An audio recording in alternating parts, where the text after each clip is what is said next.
This is the X-Zone Broadcast Network, broadcasting worldwide on broadcast affiliates and satellite program providers, including CNN Broadcast Network, Sirius Satellite Network, Star Media, Good News Radio Network, Angel Broadcast Network, Wiki Broadcast Network, and WPBN TV. For more information on the X-Zone Broadcast Network, visit us at www.xzbn.net.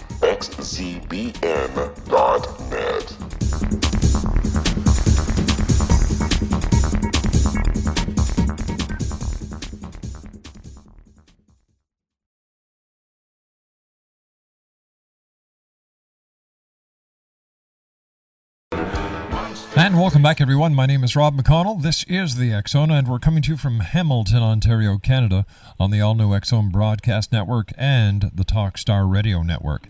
Email xzone@xzoneradiotv.com, on MSN Messenger, xzoneradiotv@hotmail.com, and our website, www.xzoneradiotv.com. My guest this hour is Todd Standing, and he is a documentarian responsible for the Chronicles of Sylvanik and the website www.sylvanik.com. That is spelled SYLVANIC.com.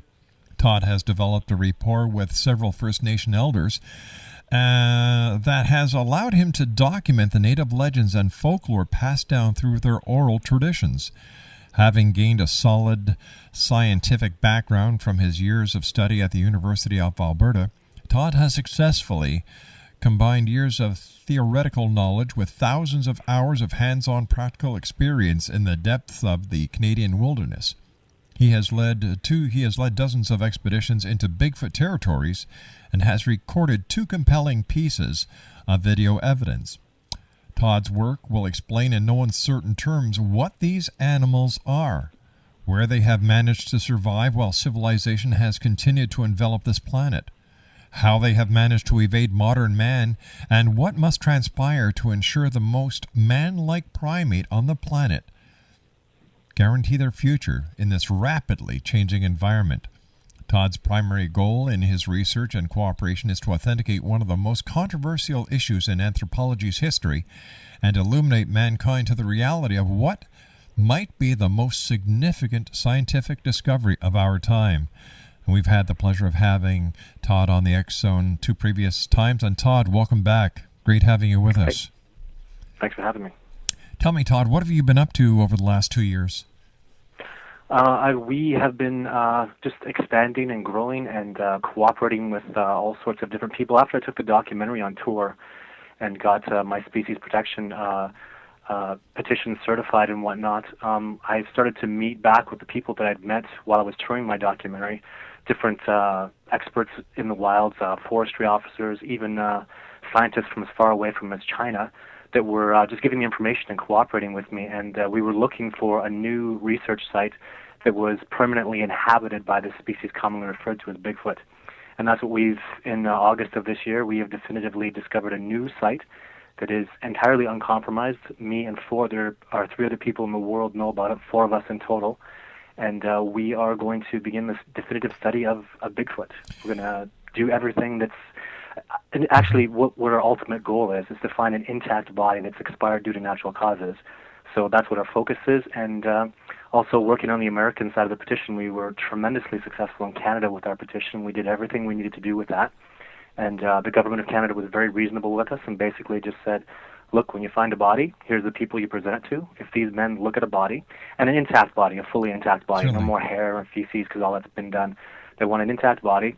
And once they've analyzed it and they agree that this is a new species of primate, in Canada I will immediately have my species protection. I won't have to go through all the red tape that you'd have to go through otherwise.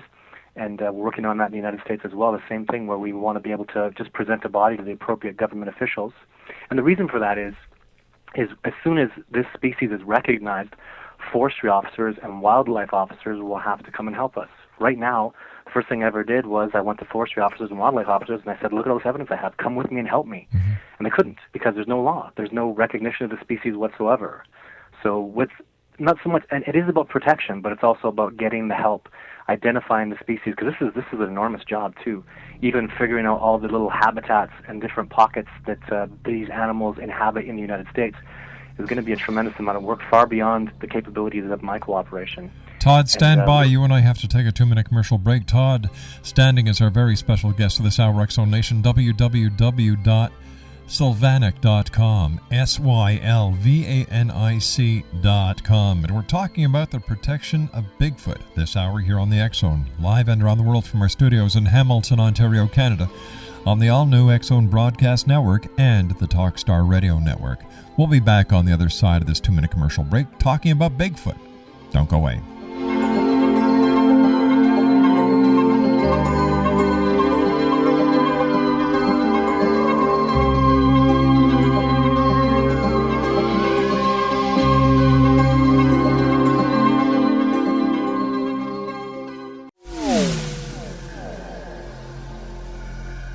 This is Kevin Randall. For nearly 30 years, I have been investigating the case of the Roswell UFO. I have interviewed hundreds of people and stood on the crash site. Now in Roswell in the 21st century, I have reviewed dozens of hours of audio and videotaped interviews, examined hundreds of files that relate to the crash, and have returned to Roswell in an attempt to put all that information into the proper perspective. For the first time in Roswell in the 21st century, I have made a dispassionate reevaluation of all that material and provide a new look at what happened. This is a book that clears away all the clutter that has hidden the truth for so long, strips away the various lies that surround the case, exposes the Air Force attempts at cover-up, and found a core of solid information that tells us all where the case stands today. Roswell in the 21st century will be available in just a few weeks. For more information, please visit my website at www.kevinrandall.blogspot.com.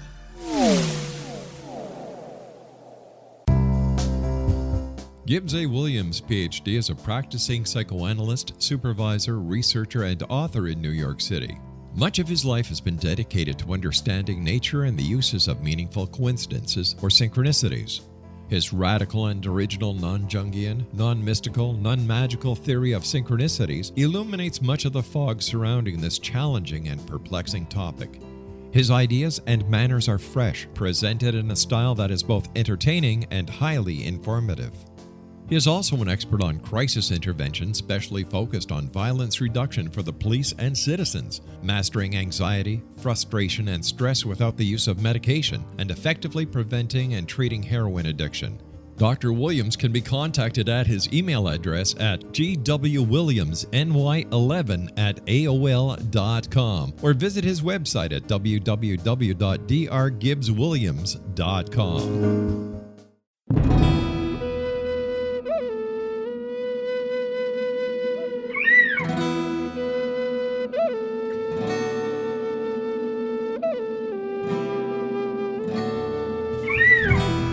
Shamanism is recognized as a method to access the quantum level. Mastery of shamanic skills puts spiritual information and healing power into your hands. Path Home Shamanic Art School, a bonded Colorado certified occupational school, has met rigorous state standards, ensuring its director and instructors have the qualifications to teach the shamanic arts. Path Home offers its certification program in blocks of study. Block 1, a 5-day intensive, will be held in the beautiful mountain town of Coaldale, Colorado, October 13th through 18th. Registration deadline is September 12th. Experience journey trance, power animals, helping spirits, sacred space, and life purpose. Come discover your power. Join me, Gwilda Wiyaka, in the magical world of shamanism. Call 303-775-3431 or visit findyourpathhome.com. With each new extreme weather event or terrorist act, it becomes increasingly obvious that we live in uncertain and challenging times. We all buy car insurance. Why not collapse and catastrophe insurance? Matthew Stein, an MIT-trained engineer and green builder, has written 2 outstanding books to help people prepare, plan for, and deal with everything from minor situations lasting a few days to full-on collapse.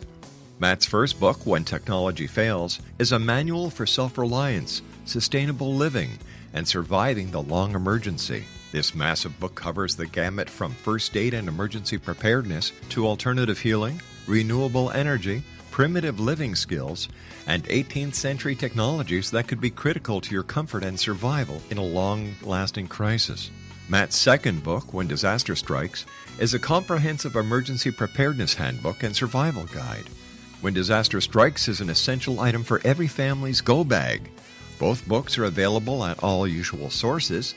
There's a wealth of totally free information posted at whentechfails.com, and author-signed copies may be purchased at mattstein.com. That's www.whentechfails.com and www.mattstein.com.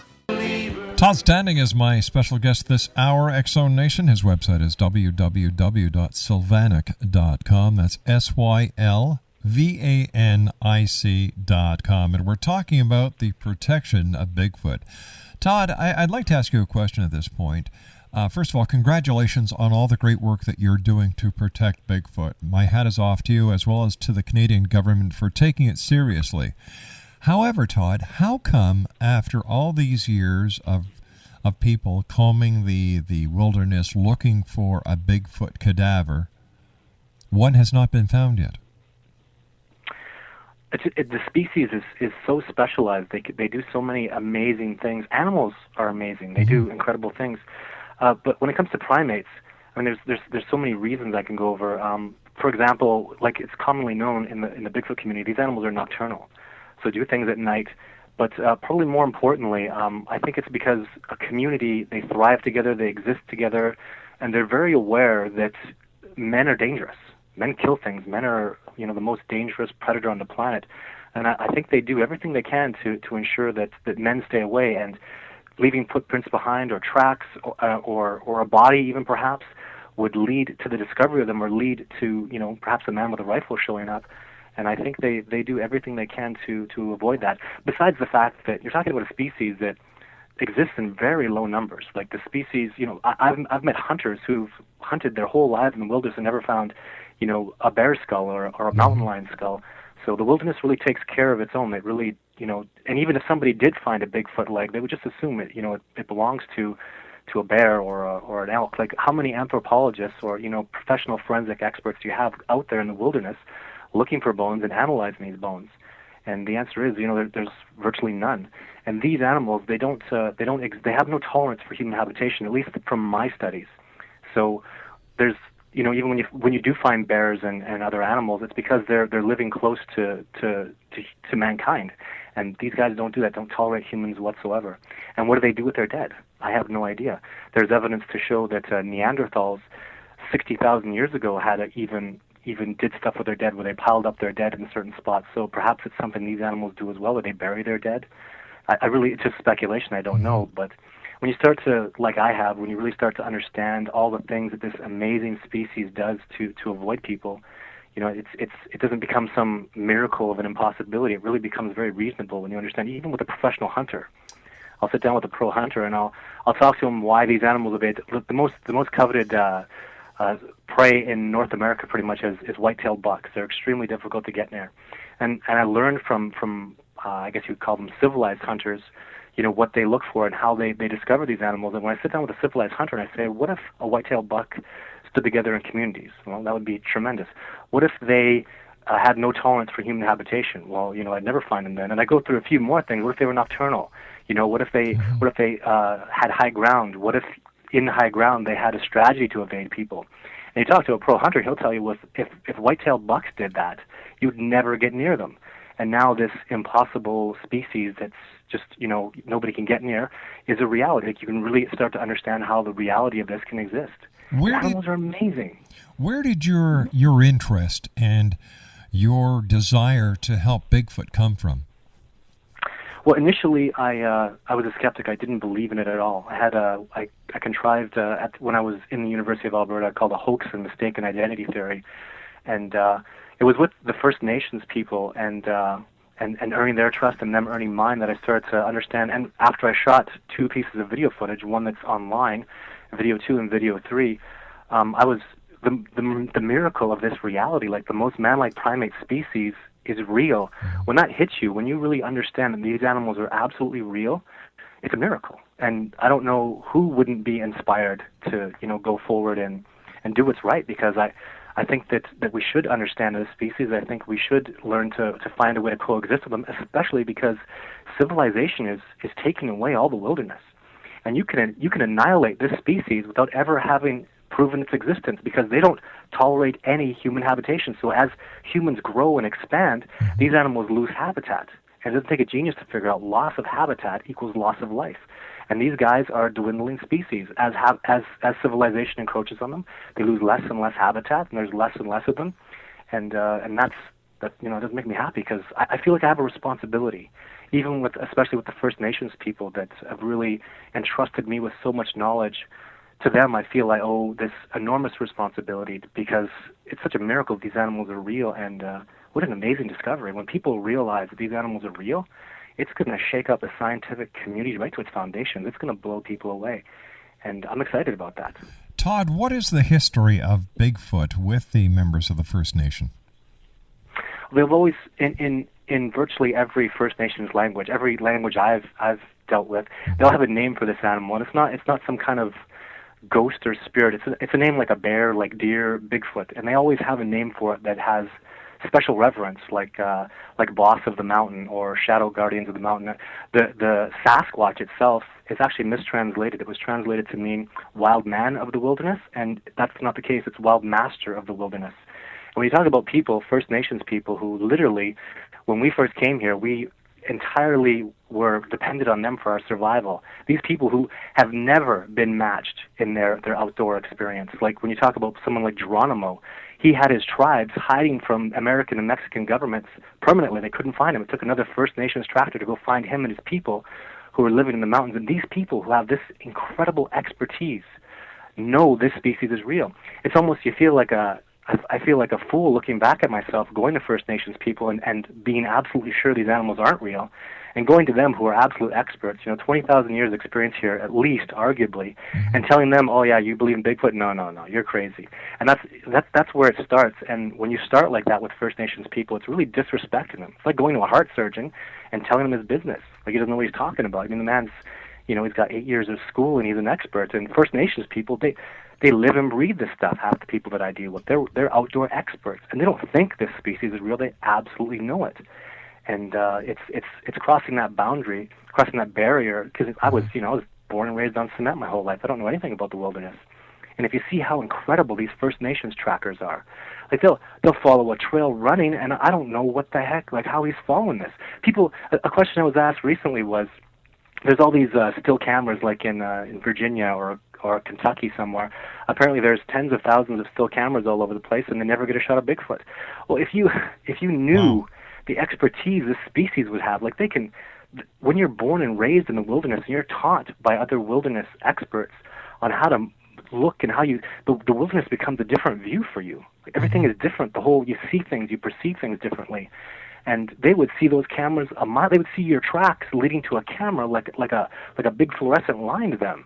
And when you get down to that kind of experience and knowledge and expertise, it's so far above us that some people think they're ahead. They're so far behind. I really experienced that. Todd, I look at the world a little differently than most people that are in the media. I believe that humans are at the very bottom of the totem pole when it comes to the animals kingdom. Yeah. We're at the bottom because the other animals that we are blessed to share this world with, they don't cause wars. They don't kill unnecessarily. They don't deprive each other of food.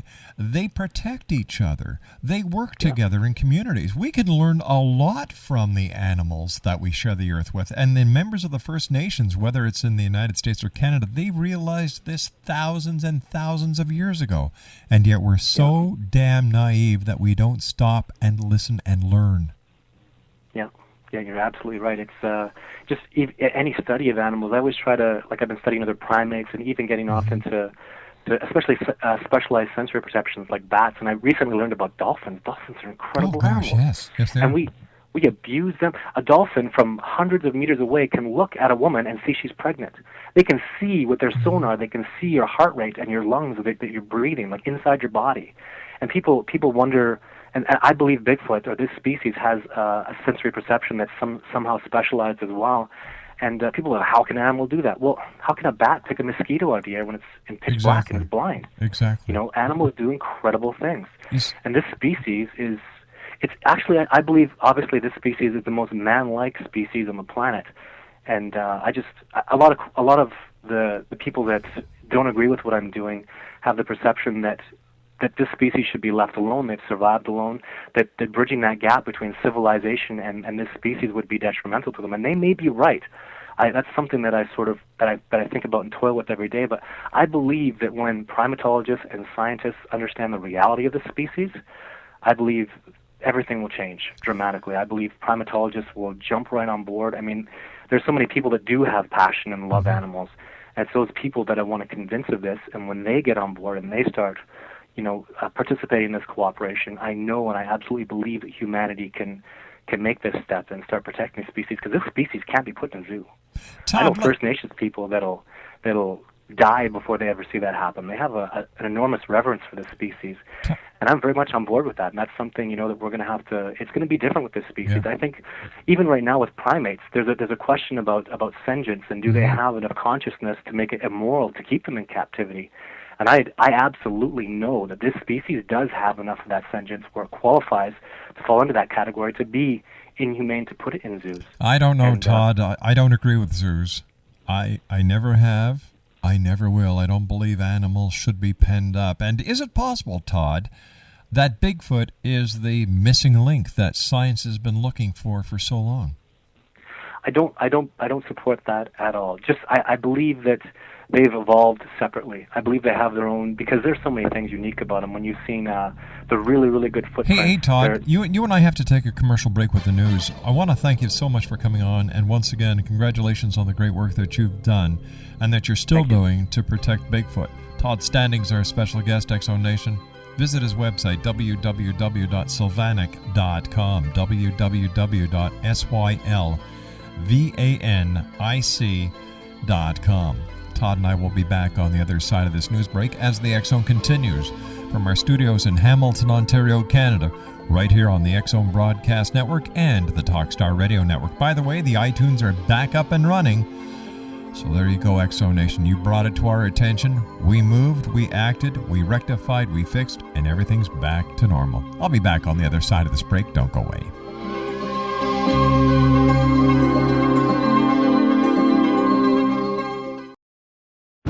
It was a terrifying experience. I thought we was going to go to jail for murder. That day, we were a little behind, so we worked until it was starting to get dark. We loaded up the equipment and hadn't driven very far when we caught glimmers of this glow coming through the trees.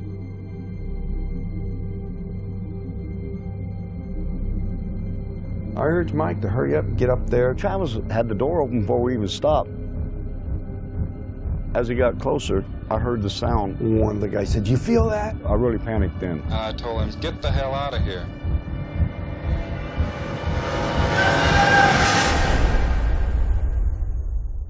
It didn't come directly to me, it came to a deputy sheriff. Three of us volunteered right away to tell him what had happened. Sheriff Gillespie definitely didn't believe it. He says that we better be certain because we can get in a lot of trouble. When we went to search the next day, they split us up, and the whole time the deputies asked me, if you just tell us where the body is, we can all go home and get this over with. We're talking about 100 people combing through the wooded area. Nothing turns up. All week long, I've been hearing they're going to set it up to make you guys look guilty. We're a rough-looking bunch then. Some of us have been in trouble with the law before. And y'all ain't never going to come out of that jailhouse. We couldn't get out. I tried to sneak out the back door the day of the polygraph test. I was scared to death. On top of that, you have media. I literally would be on 2 telephones at the same time. We've even got some coops in here now that's coming in and out to see the freak show, as they call it. Everyone descends. I just wasn't going to stand there and listen to it anymore. Granny says, "This is Travis. I'm back. I need help." When I did hear that he had been returned, it was almost as unbelievable as the original thing. I just looked at my mom and says, "I told you we didn't kill him." Travis Walton reappeared after several days with a bizarre story about a ride in an unidentified flying object. People were desperate to explain it away. Why are you sticking up with Travis for all this time? You know this really didn't happen. What happened to Travis after we took off in that truck, I can't tell you. I hated Travis for a long time after this. My whole world just tore up. But I believe every word Travis said about it. He's never lied to me about nothing. It's a net negative. We lost our jobs in the immediate aftermath. And now you're not able to talk about it with anyone because you know that they're going to laugh at you, they're going to look at you like you're crazy. But if you don't come out and tell your story, somebody else is going to tell it for you. There's a degree of responsibility. Certainly I have to accept the bad. If I can direct what's happened in a way that I can make something good happen in the world, I'm looking for it. Order your copy of Travis, The True Story of Travis Walton, today at www.traviswaltonthemovie.com. Did you know that when you're on the road with limited data or Wi-Fi, you can still listen to the X-Zone radio show with Rob McConnell, The Science of Magic with Gwilda Wiyaka, High Tech with Corey Kay, and every minute of the 24/7, 365 programming of the X-Zone Broadcast Network by calling 712-432-9459, courtesy of TalkStream Live. No smartphone, app, or internet needed. It saves your data plan, and it's free if you have unlimited minutes. Call 712-432-9459 to listen on any phone, anytime, anywhere. Remember, 712-432-9459 for the best of paranormal, new age, thought-provoking, sci-fi radio programming 24/7, 365.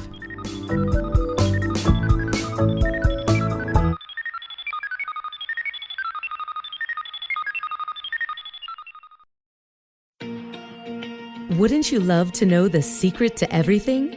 Well then, meet Dr. Kimberly McGeorge and her cutting-edge breakthrough knowledge that combines science with possibility.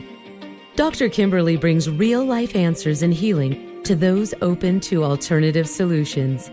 She teaches solution-based programs and classes that will change all areas of your life forever. Specializing in conscious creation, intuitive readings, and energy medicine, you can rapidly shift health, relationships, business, and money and abundance challenges quickly. Receive her best-selling book, Secret to Everything, at no cost by going to secrettoeverything.com/X-Zone.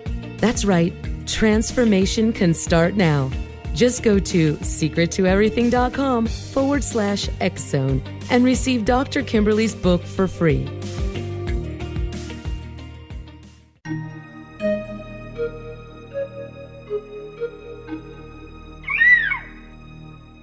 While science pursues fact, magic accesses the quantum level, bridging random facts to form truth.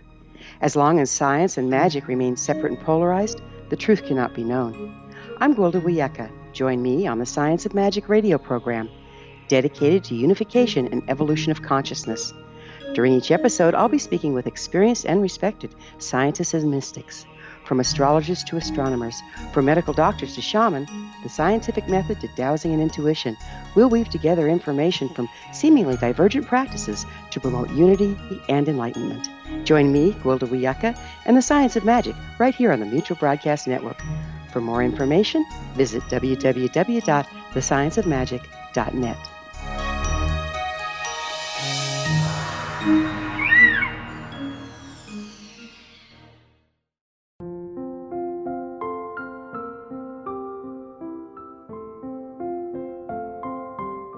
I am Dr. Carl O'Helvey, founder, president of a new cancer foundation focusing on evidence-based physical, mental, and spiritual interventions, including natural cancer cures, prayer, meditation, affirmations, nutrition, and other related holistic cancer prevention and cure modalities. These are used in cancer education, research, and financing care. I ask for your help to continue this important work by donating at www.holisticcancerfoundation.com.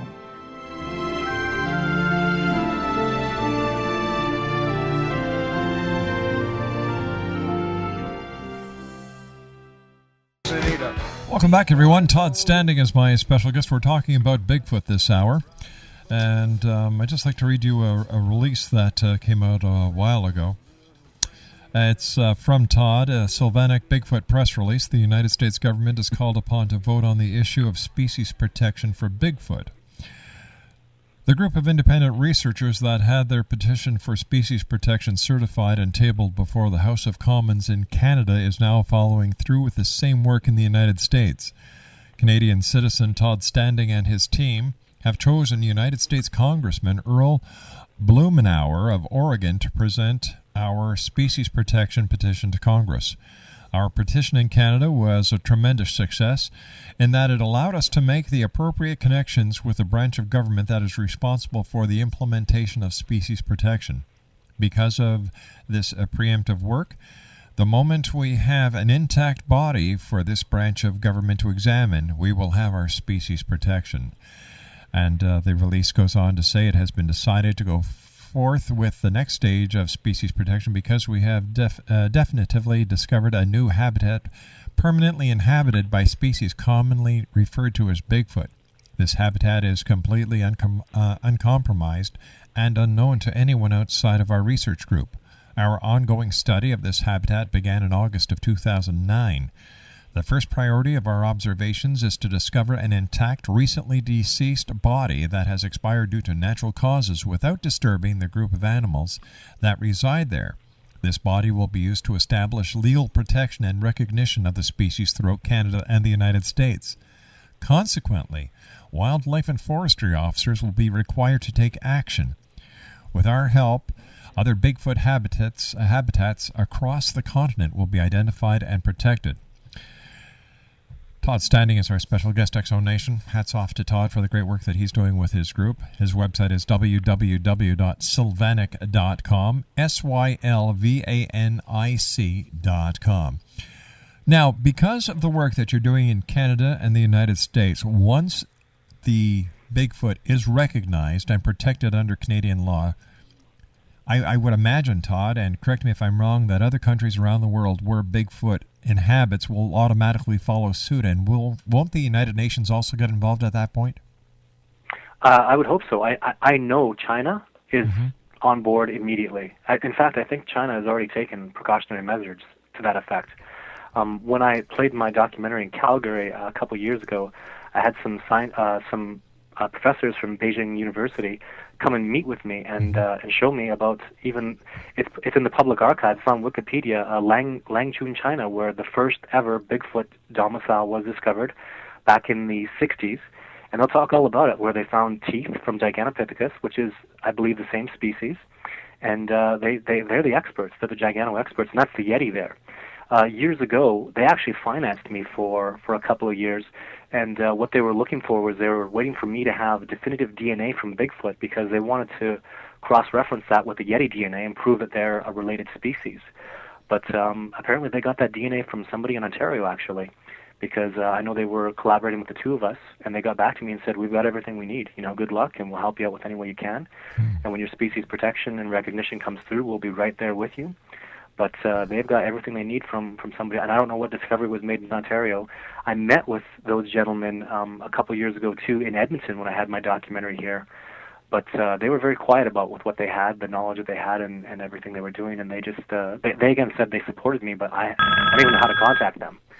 So, and hats off to them for all the work they're doing, whatever it is, but and all the success they've had. But there are people out there that know. There are people out there that are doing work and really getting places with it. And I think China's at the forefront. There's been so much DNA and significant evidence that's come out of China. It's been in a dozen documentaries.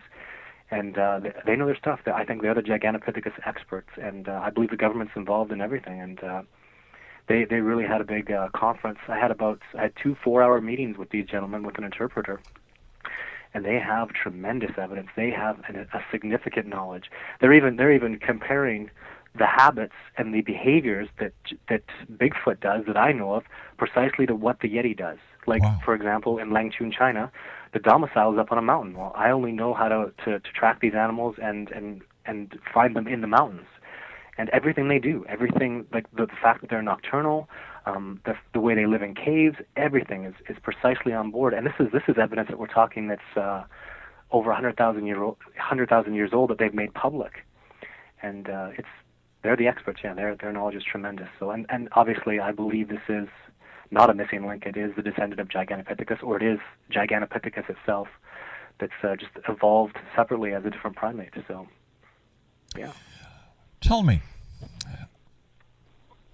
what was it like the very first time that you saw Bigfoot? You actually saw Bigfoot. Yeah, I was on two different occasions. I have two videos that I shot. Video 2 is online. When that day happened, there are no words.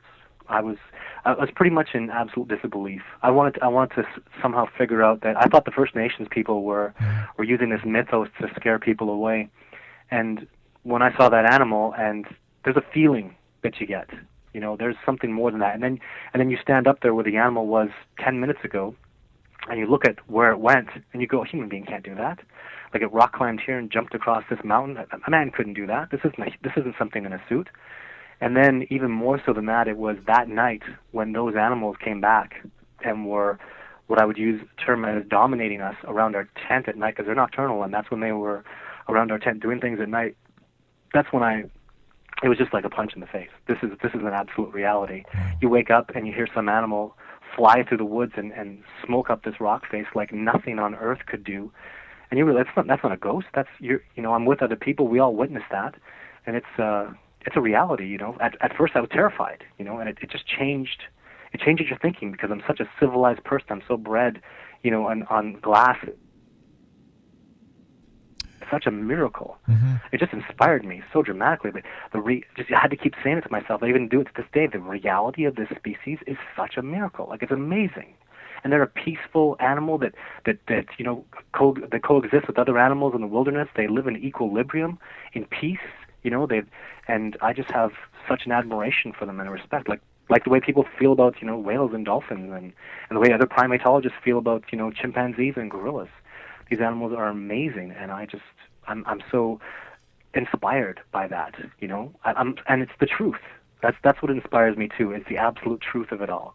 That's what I tell people that are skeptics. You need to focus on something. You need to have some goal in your mind.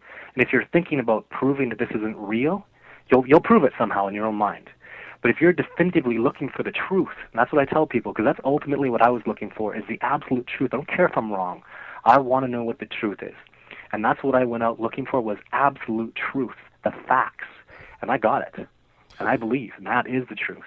So. Todd, is it hypothetical that we may be living amongst other species that have yet been discovered by us because they are that much more advanced and they really know how to avoid us and avoid detection? Oh, that's such. I don't even know where to begin there. I don't. There's so many other areas to go into. I know this species is real, and for me to sit here and say, well, that's not possible if anything else would be absolutely ignorant. So, but the miracle of this species is real, and it really, what I hope too it accomplishes, it really gives people a good slap in the face to say, look, like, we don't know everything. We have so much to learn. Like, when I was in university and I was dealing with professors, they are so, if it's not in the book, that's not the way it is, and they don't care to think outside the box. But Todd, we know for a fact that even though they, that the professors and the scientists and the historians have been lying to us over the years. So why would they stop now? Yeah, you're right. You're absolutely right. I think if anything, it's our responsibility to push the truth. I agree. And the truth will always, it's integrity. In lies and deceit, it all falls through. It's a sickness, it has no power against. Like, truth is up there with love, integrity, honesty, like friendship. Like, these are the things that make you strong. And if you just focus on those things and strive for those things, you're making mankind better. You're making the world a better place. Todd Standing is my special guest, Exo Nation. I just listened to the conviction in this young man's voice. And by the way, Todd's son is going to be a year old tomorrow, so to your son, Todd, happy birthday from the Exo Nation. Thank you. Are there Bigfoot reports from around the world, or is Bigfoot just localized to, China, Japan, the Himalayas, the Pacific Northwest of Canada and the United States, or are there countries in Europe that also have a family member of Bigfoot? I don't think Europe. I've never heard much from Europe. Not in recent history, that's for sure. Certainly Australia. They have the Yowie there, and I've been cooperating with people there. I had a good look for about a month. We had a good hard look at the terrain in Australia and to do with the Yowie. And the Yowie would probably be more comparable to what Bigfoot in the southern United States does. Because in truth, I wouldn't know how to study these animals in the swamp. That's not what I study, and I'm sure they exist there. But they're doing things entirely different from the animals I'm studying in the mountains. And I have to focus on my work. I believe this work is it's just such a husbandry. It takes so much. I could spend a lifetime just working on Rocky Mountain Gigantopithecus. So somebody else is going to go have to do figure out how they evade and what they do in the glades, in the swamps, in the flats, in the prairies. Right. And there's just so much. But I think once people start to see the truth, when scientists and primatologists and anthropologists can see it, then they'll start seeing it in other places. And that's what we do. And I love the mountains. I love Canada. I love the mountains all the way into the United States. They're so beautiful. And I really, for the most part, I really enjoy my work, except for the wild animals, the bears and the mountain lions, and that. It's pretty scary, And something I've been trying to do for the last couple of years that I need probably your help with, Rob, is I've been looking for someone from the media that I want to take, somebody who doesn't believe in Bigfoot, a skeptic, somebody who's got a powerful name and a reputation for integrity. I want to take somebody like that out on an expedition with me. I want to videos with him. I want him to gather the physical evidence. I want him to become a part of my work, and just because it's such an amazing thing to see somebody's transformation, and I want to document it, and I want to get somebody like that on board because I know I can. It's easy. If somebody sees what I see, they'll believe. I don't care who you are. I don't care how skeptical you are. When you get within 30, 40 meters of one of these guys, when you can do what I can do now, when you feel them, when they're around you, I don't care who you are, you'll believe. And with night vision cameras and all the technology that we have now, I'd like to take somebody out and expand my cooperation significantly and get somebody like that on board because it'll be tremendously helpful for the petition for species protection too. I'm going to have so many people there when I present a body to the governments of Canada and the United States. I'm going to have you there, Rob. I'm going to have people there. You can take your own hair sample, your own DNA. You're going to take photographs. I want multiple. There's not going to be a conspiracy with this. No. There's going to be 20 people there of integrity and men of honor that are going to say, I saw that body go off to these men. You know what I mean? Yeah, I sure do. You're not going to pull another Biscardi stunt. No. Oh, no. Actually, ultimately, to be honest, I would like the media to be the last to know. I'd like to present this to the government. I'd like the media to find out when the government says this is a protected species. And the media, what the heck just happened? Exactly. Because this man presented a body 3 months ago, and that would be the ultimate way. Actually, I'd like the media to find out after forestry officers are protecting them. Like, why are forestry officers going up there to protect them? Well, this guy presented a body 3 months ago, and this has all been implemented. And if they're the last to know, that's great with me. That's the ultimate way to do it. Even you can tell how why are you going to the media? What the heck are they going to do for you? Well, why are you going to CNN? I've been going to CNN for years. They won't do anything to help me or even disprove me or open their mind to what I'm saying. Well, that's because, Todd, you're serious. You're a serious researcher. You're not one of these Yahoo bimbos like Tom Biscardi who brings these other two guys aboard and they have a gorilla suit frozen in a freezer. You are a serious, dedicated, well-educated person who wants to do things the right way. Yeah.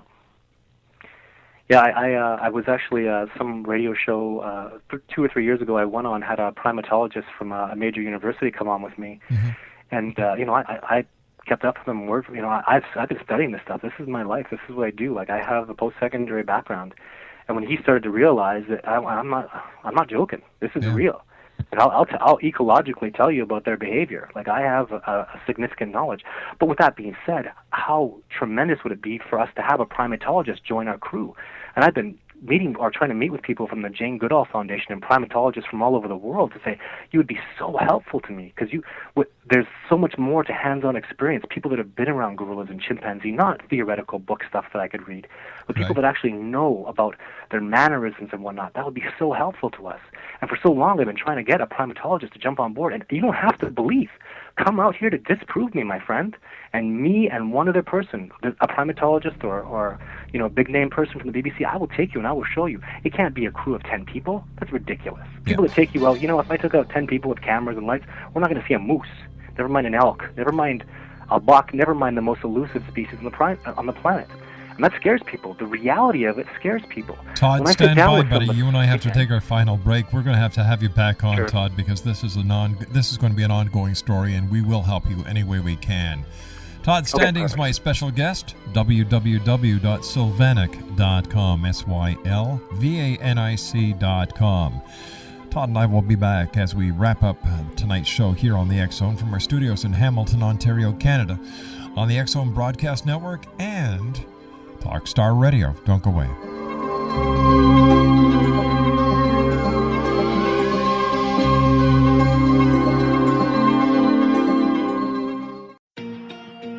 Wouldn't you love to know the secret to everything? Well then, meet Dr. Kimberly McGeorge and her cutting-edge breakthrough knowledge that combines science with possibility. Dr. Kimberly brings real-life answers and healing to those open to alternative solutions. She teaches solution-based programs and classes that will change all areas of your life forever. Specializing in conscious creation, intuitive readings, and energy medicine, you can rapidly shift health, relationships, business, and money and abundance challenges quickly. Receive her best-selling book, Secret to Everything, at no cost by going to secrettoeverything.com/X-Zone. That's right, transformation can start now. Just go to secrettoeverything.com/X-Zone and receive Dr. Kimberly's book for free.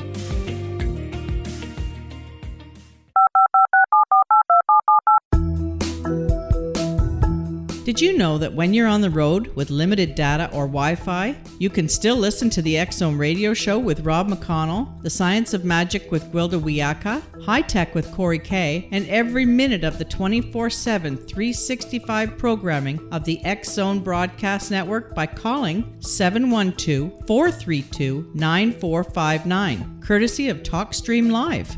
No smartphone, app, or internet needed. It saves your data plan, and it's free if you have unlimited minutes. Call 712-432-9459 to listen on any phone, anytime, anywhere. Remember, 712-432-9459 for the best of paranormal, new age, thought-provoking, sci-fi radio programming 24/7, 365.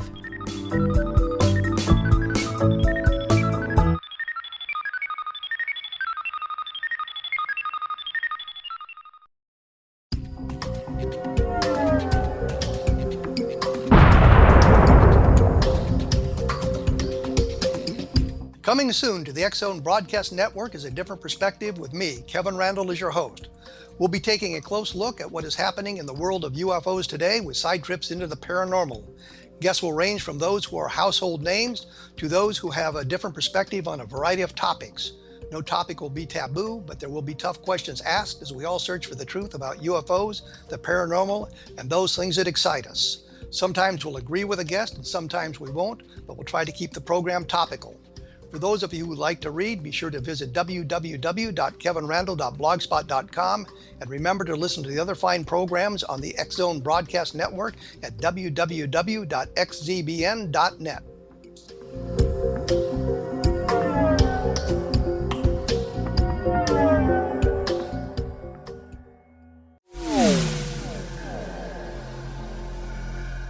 This is Kevin Randle.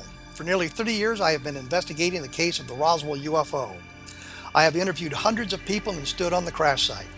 Now in Roswell in the 21st century, I have reviewed dozens of hours of audio and videotaped interviews, examined hundreds of files that relate to the crash, and have returned to Roswell in an attempt to put all that information into the proper perspective.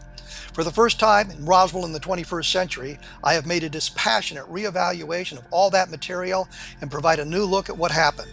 This is a book that clears away all the clutter that has hidden the truth for so long, strips away the various lies that surround the case, exposes the Air Force attempts at cover-up, and found a core of solid information that tells us all where the case stands today.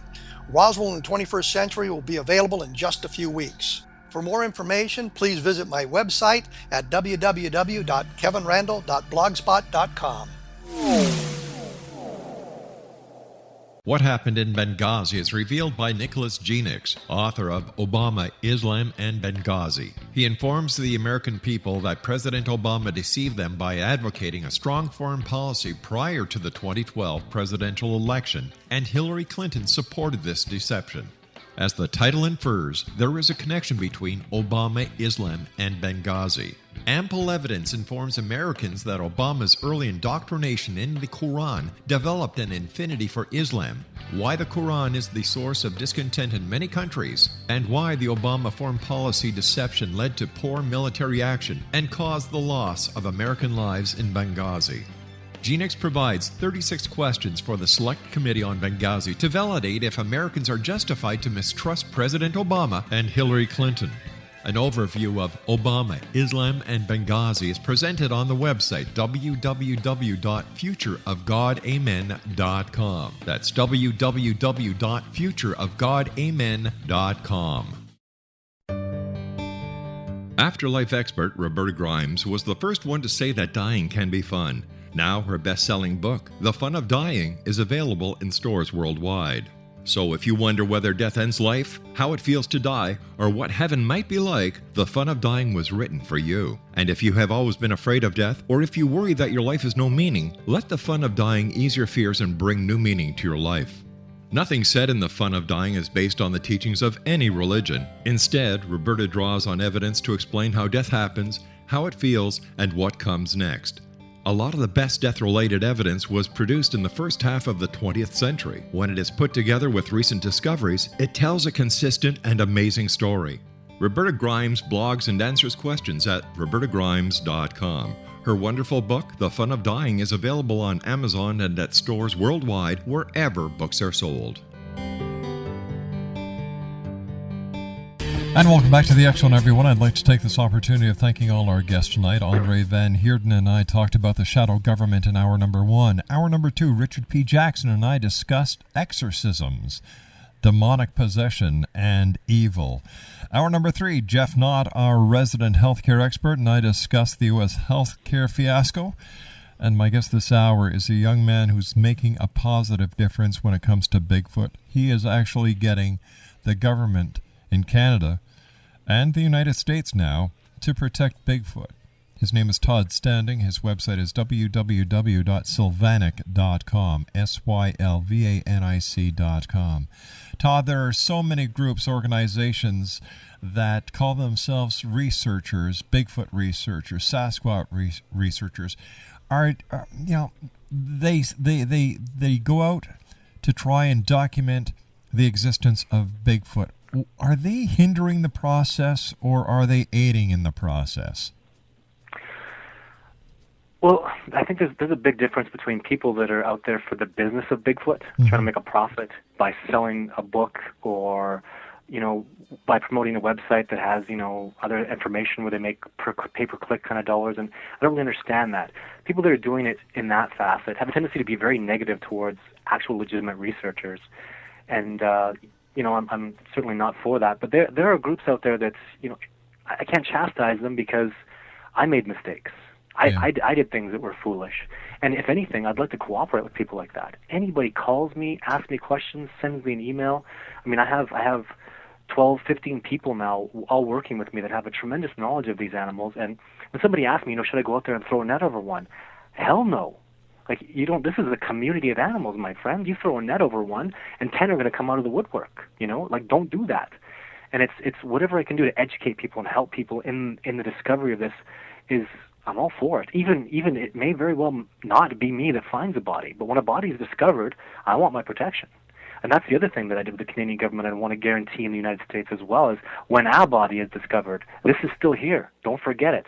I want that protection. The reality of this species, I can take it to the next level, even if it's discovered by accident, whatever way, and the majority of people that I've that I've had associations with are really good about their research. They try, they do the best they can, but it's all about cooperation. You've got to cooperate. It's something that even I've learned over the past 2 or 3 years, that the First Nations people have taught me. You've got to cooperate. They extended an olive branch with me, and they trusted me with so much, and I've got to do the same thing. You've got to cooperate. People, if you have a big rock in the middle of the ground, this is just basic physics, and 4 people are pushing it in different directions, that rock is never going to move. But if you all say, hey, come and push in this one way, that rock will move. The biggest rock in the world can move when people push in the right direction. And you have to cooperate to do that. Todd, I want to thank you so much for joining us tonight. We've run out of time. We'll have you back on in the near future. If you need us, we're here for you, Todd. We really admire what you're doing and the reasons why you're doing it. Todd Standing has been our guest this hour, X-Zone Nation. www.sylvanic.com. So until tomorrow night at 10 o'clock, when once again we cross the time-space continuum to this place that I call the X-Zone. From everyone here to everyone out there, take care of each other and always, always keep your eyes to the sky and your heart to the light. Good night now.